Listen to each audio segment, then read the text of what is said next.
Oke, assalamualaikum warahmatullahi wabarakatuh. Semangat pagi, salam petir, salam kaya rame-rame tentunya. Oke kawan-kawan, berbagi informasi seputaran Pi Network. Tetap jaga kesehatannya, tetap beraktivitas seperti biasa, dan tetap dukung channel ini agar semakin berkembang dan semakin semangat membagikan informasi dan perkembangan-perkembangan terkini seputaran Pi Network.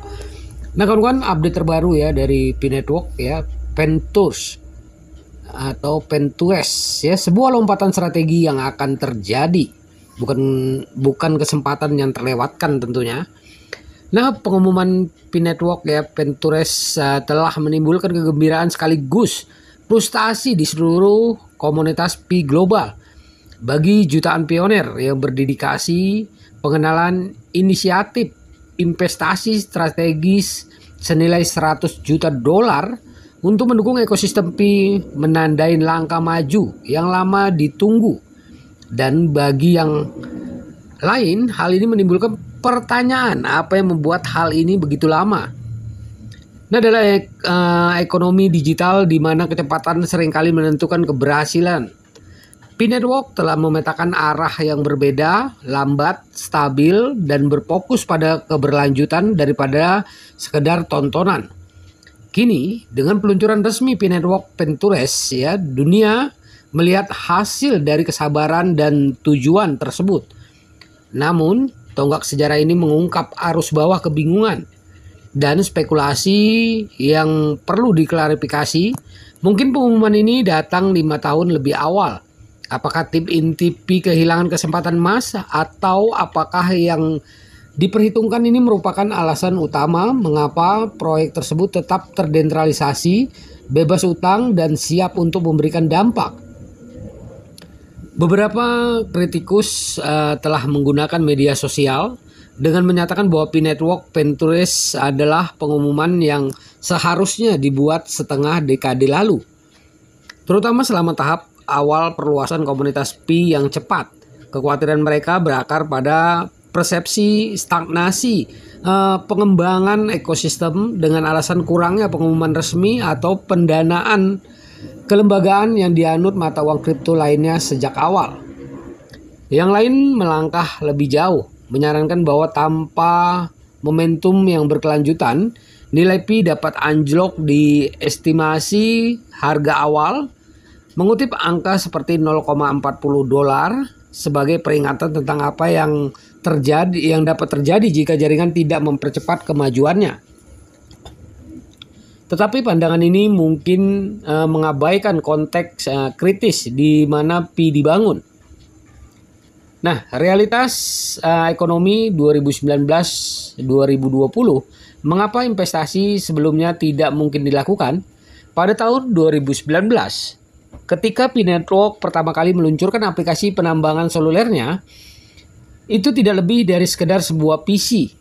Sebuah upaya berani untuk mendemokratisasi adopsi mata uang kripto melalui penambangan ponsel pintar.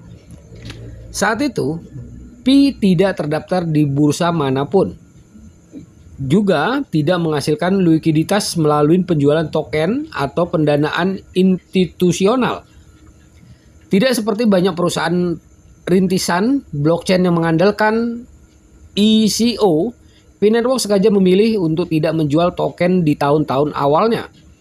Keputusan ini berakar pada keinginan untuk melindungi pengguna dari risiko spekulatif, menghindari keterikatan regulasi, dan mencegah pengaruh investor awal membayangi misi yang digerakkan oleh komunitas.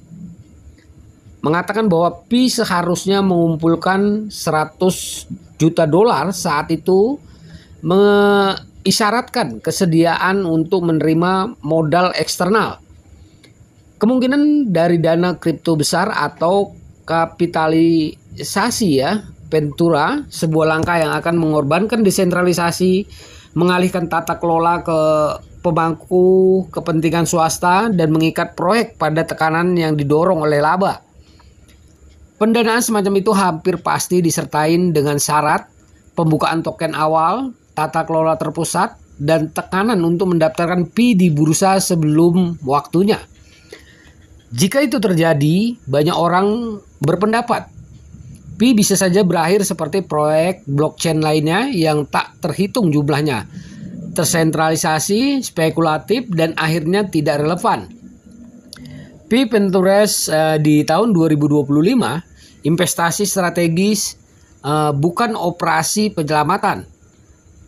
Maju cepat ke hari ini dan peluncuran Pi Network Ventures sama sekali tidak terlihat seperti dana talangan. Ini bukanlah langkah kreatif untuk menopang token yang gagal. Sebaliknya, ini adalah langkah proaktif yang dilakukan pada saat Pi beroperasi penuh, diadopsi secara luas, dan bergerak ke open network dengan lebih dari 100 juta pengguna dan mainnet yang aktif. Yang lebih penting, 100 juta ini bukanlah pinjaman. Dana ini tidak berasal dari pemodal Ventura yang mencari ekuitas atau token sebagai gantinya. Sebaliknya, ini adalah investasi ekosistem strategis yang dipandu oleh tim inti Pi dan sejalan dengan visi jangka panjang Pi. Nah, tujuannya jelas. Yang pertama, dana pengembangan aplikasi terdesentralisasi atau DEP yang dibangun di jaringan Pi. Yang kedua, mendukung perusahaan rintisan dan wirausahawan yang ingin membangun kasus penggunaan nyata untuk Pi. Yang ketiga, mempercepat integrasi lintas industri seperti retail, fintech, real estate, game, dan banyak lagi. Investasi ini beroperasi tanpa mengubah prinsip inti jaringan. Tidak ada penjualan token, tidak ada tata kelola eksternal, tidak ada jalan pintas. Nah, mengapa sekarang adalah waktu yang tepat? Ada alasan mengapa pengumuman ini terjadi pada tahun 2025, bukan di tahun 2020. Ekosistemnya sudah siap setelah bertahun-tahun melakukan pengujian mainnet tertutup. Migrasi yang berhasil, integrasi Knot Yard Customer atau KYC, dan pengembangan infrastruktur, Pi Network memasuki fase open network. Ini berarti transaksi nyata, aplikasi nyata, dan nilai nyata.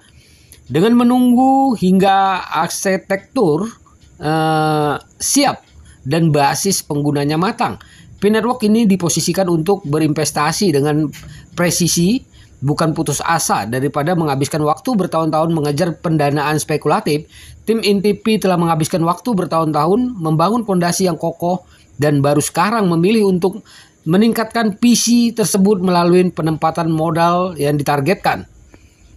Sebuah kisah pengingatan apa yang mungkin terjadi salah jika Pi untuk mengumpulkan 100 juta dolar 5 tahun lalu, kemungkinan besar mereka akan mengikuti jejak perusahaan rintisan kripto terdahulu. Yang pertama, membuang token oleh investor awal. Yang kedua, manipulasi nilai oleh paus. Yang ketiga, kontrol terpusat atas tata kelola. Yang keempat, pencatatan saham di bursa saham yang terlalu dini diikuti oleh anjloknya harga. Dalam banyak proyek semacam itu, akses awal dan likuiditas berarti segelintir orang dalam mengendalikan sebagian besar pasokan sehingga merusak janji desentralisasi. Sebaliknya, Pi Network memilih model distribusi jangka panjang, di mana pengguna menambang token secara perlahan dari waktu ke waktu berdasarkan keterlibatan harian, lingkaran keamanan, dan kontribusi node. Hal ini memastikan distribusi token yang luas dan adil, yang menyiapkan panggung untuk pertumbuhan organik. Nah, selanjutnya adalah peran komunitas dalam apa yang akan terjadi selanjutnya. Meskipun Pi Ventures telah diumumkan, inti dari Pi Network tetap tidak diubah atau tidak berubah. Ia didukung oleh komunitasnya. Para pelopor bukanlah pemegang token yang pasif. Mereka adalah pembangun, validator, dan penyebar luasan jaringan. Investasi ini tidak dimaksudkan untuk menggantikan aktivitas komunitas, tetapi untuk memperdayakannya. Pengembang kini akan memiliki akses ke hibah, dukungan bisnis, dan kemitraan yang dapat membantu mereka memasarkan ide-ide mereka. Pedagang akan mendapatkan infrastruktur yang mendukung pembayaran Pi yang lancar. Para inovator akan menemukan platform yang bersedia berinvestasi dalam utilitas, bukan sensasi. Oke kawan-kawan, ya. Hal ini merupakan peralihan nyata dari penambangan ke penciptaan nilai, sebuah transformasi yang selalu menjadi bagian dari peta jalan Pi. Pemikiran akhir ini bukan penundaan, melainkan desain. Dalam dunia digital yang terobsesi dengan kecepatan, P-Network telah mengingatkan kita bahwa dampak yang bertahan lama membutuhkan waktu. Sementara beberapa orang mungkin menyesalkan bahwa Pi Ventures tidak diumumkan pada tahun 2020. Mereka yang dekat dengan proyek tersebut memahami bahwa langkah seperti itu saat itu akan merusak semua yang diperjuangkan Pi. Sebaliknya tim inti menunggu. Mereka membangun, mereka melindungi visi mereka, dan sekarang dengan ekosistem yang matang, mainnet yang aktif, dan komunitas global yang sangat terlibat, mereka melepaskan katalisator senilai 100 juta dolar. Bukan karena urgensi tetapi karena peluang. Ya kawan-kawan, begitulah informasinya. Semoga informasi ini menambah wawasan kita, menambah semangat kita di P-Network, dan semakin yakin dengan visi dan misi P-Network. Jadi ya, apakah Anda seorang skeptis, pendukung, atau di antara keduanya? P-Network Ventures mengisyaratkan satu kebenaran yang tidak dapat disangkal. Fase pertumbuhan yang sesungguhnya baru saja dimulai. Oke kawan-kawan semua, ya, perdayakan koinnya di harga GCP 314.159 US dollar. Jaga sandinya, jaga koinnya, karena ini adalah aset kebebasan finansial buat kita semua para pionir P-Network. Tetap semangat, klik petir, salam kaya rame-rame. Wassalamualaikum warahmatullahi wabarakatuh.